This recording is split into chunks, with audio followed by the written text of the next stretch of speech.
My dear Sydney, under the tutelage of your teacher, Matt Turchin, Ramon Lead, and who is undertaking his second-year apprenticeship as a student rabbi with us here at the LJS, and as a result of your dedication and conscientious approach to studying, you have long been ready to learn your parasha from the Torah. And how magnificently you have done so, impressing all of us with your musicality, fluency, and confidence. As I said last week to Charlie and his family, this is not how you or your family envisaged this Shabbat. I think you had just about reconciled yourselves to seeing your grandparents and the rest of your family in South Africa and California on video or Zoom. And there would be a handful of friends with you and your parents and Emily here in the sanctuary this morning.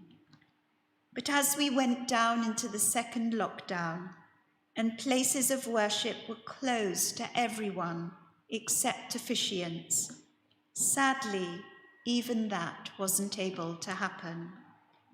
You have been terrific, Sydney, adaptable, flexible, uncomplaining, and Rabbi Igor and I count ourselves blessed that you and your family accepted whatever was allowed. We were so pleased that you were able to come into the sanctuary so that we could record you laning from the Sefer Torah. You have worked incredibly hard, leading the service last night and this morning introducing us to the trope, the rare musical notation mark known as the Shalshelet, the longest sequence of notes of any of the Naginot, offering your remarkable interpretation that it shouts out, as you put it, the servant's ambivalence and uncertainty about his mission.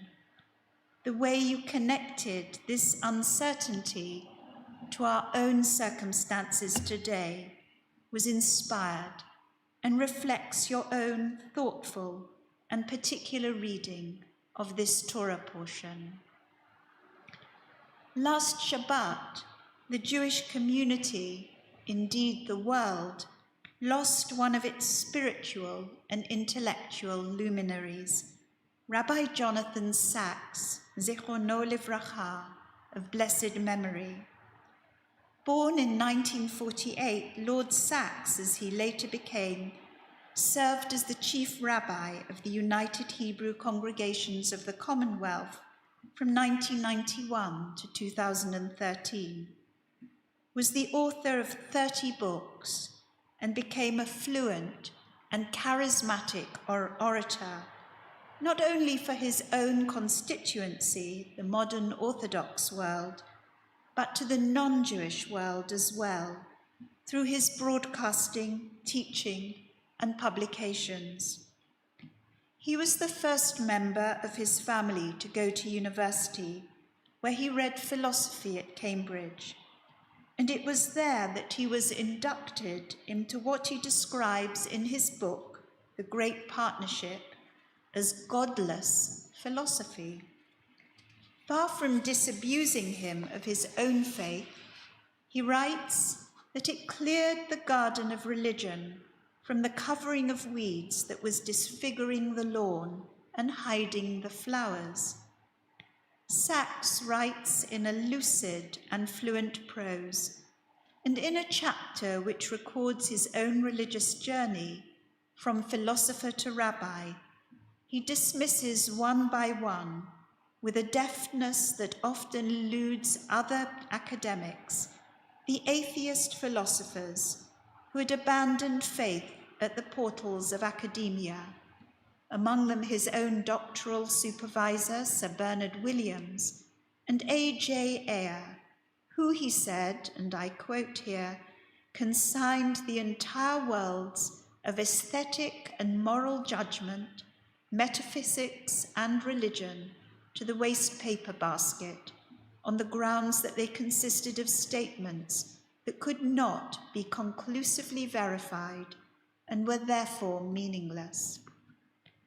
Despite his continuing love for philosophy, Sachs embraced religion, turning away from the universality and limits of philosophy, that propositions were true in all places at all times, to the affirmation that, I quote, meaning is expressed in particularity. There is no universal meaning, he wrote. There are universal rules, such as the Golden Rule: treat others as you would wish to be treated. Do not cause suffering where it can be avoided. But even these, he writes, are too thin and too few. And his quest became where to find God. And so many of his writings deal with that question and with morality and the question of Jewish continuity, whether we will have Jewish grandchildren. Sydney, what is interesting is that your Torah portion deals with a number of these subjects. Abraham is determined that Isaac should marry someone from among his own family. And indeed, as we discovered, Rebekah is Isaac's first cousin once removed. Abraham communicates to his servant this profound desire that the covenantal promise of land and children made to him by God will continue through Isaac and hopefully Isaac's children before sending him on his mission. Liberal Judaism today is no less passionate in wanting to see our religion and faith continue, whether Jewish status is passed down in the traditional form from mother to child, or equally and rightly through the father patrilineally. It increases the prospect of the next generation being raised to affirm and live their Jewish heritage with a sense of history, tradition, community, and family, and engaging on a spiritual, religious quest for meaning.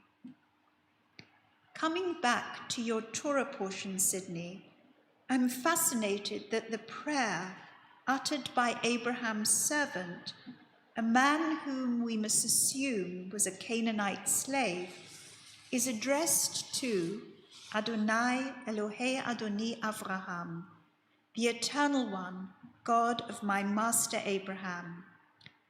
So many questions arise from this heart-stopping moment as the man at eventide stops by a well to pray, not to his Canaanite gods, not to some god of the sky or sun, the moon or stars, but to the God of his master Abraham. He needs some luck, some turn of fortune, and he is to receive it when Rebekah appears. But what was it that prompted him to pray to the God of his master Abraham and not his own God or gods? Rabbi Sachs writes that he did not seek God through philosophical proofs, scientific demonstrations, or theological arguments, not through miracles or mysteries or inner voices or sudden epiphanies, not by ceasing to question or challenge or doubt, not by blind faith or existential leap, certainly not by an abandonment of reason and embrace of the irrational. He found God, he said, on a road trip to the United States, encountering holy people. For Sachs, the intellectual giants and leaders he met and spoke with were Rabbi Joseph Soloveitchik, the leading thinker of American Orthodoxy, and the last Lubavitcher Rebbe, Rabbi Menachem Mendel Schneerson. These encounters, he said, were life-changing.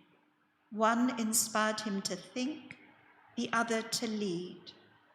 In their presence, he wrote, you could feel the divine presence. It is in those words uttered by Abraham's servant at the well, Adonai, God of my master Abraham, and later on after Rebekah's appearance, blessed is the Eternal One who led me straight away to my master's brother's house, that we understand what Jonathan Sacks meant about his quest to find God. In Abraham, his servant must have seen the trace of something transcendent and unfathomable, greater than humankind.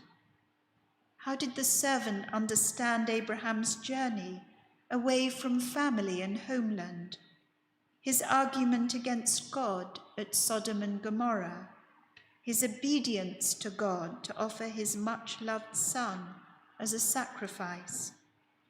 He saw what we see in people who act not out of self-interest, but out of something that lies beyond the material, out of reach of our own demands, our own voices. He could not know for certain how his journey would end, but he saw for himself, and I think he understood, that Abraham's response to life was not defined by science or knowledge or facts, but by faith, how the patriarch responded to the uncertainty of the undiscovered country called the future. And this is how the servant, Eliezer as he became known, caught his master's faith for himself, not through a sudden epiphany, but from Abraham, from that trace of the divine he discerned in Abraham, just as Jonathan Sacks deepened his faith from the trace of God's love in the faces of those he met. Sydney, perhaps in your life there have been, or maybe there will be, men or women in whose faces you can see that trace of God's love, a love that lifts us to think beyond ourselves and to perform acts of loving kindness that are transformative, or to become leaders as Jonathan Sacks became one of the leading rabbis of his generation. True, he found it difficult to engage with non-Orthodox movements and rabbis, but his influence was far-reaching, and my own passion to open Jewish learning to everyone in our community and beyond is partly inspired by his initiative in the 1990s called Jewish Continuity. Sydney, you are someone who has shown yourself to be dedicated to all kinds of learning, science, maths, religion, and philosophy. And you are as well an accomplished sports player, water polo, cricket, swimming, and football. When I spoke to your teacher, Matt, before Shabbat, he told me that your life reveals an interesting balance. You are into sports, but you are also very studious, he said. You are serious, but you are able to have a good laugh. You are intuitive, you are mature, you are determined. And he said you always went beyond the assignments that Matt set for you. I've seen this for myself, and although you are at home today, and Rabbi Igor and I are in the sanctuary with Andrew Hart, our camera operator, I know that when a vaccine has been approved, when we come through this long and trying time of the pandemic, we will see you and the rest of your class as you move towards Kabbalat Torah and become teaching assistants at Rimon, our religion school. As you celebrate your bar mitzvah today, May you be blessed, just as Rebecca was blessed in being sent away from her home to her marriage to Isaac, blessed with all that is good, fulfilling your potential and sharing your leadership and learning with all those whom you encounter in your life. Kein Yehi Ratzon, may this be God's will, and let us from all around the world say Amen, and to you, Sydney, Mazel Tov.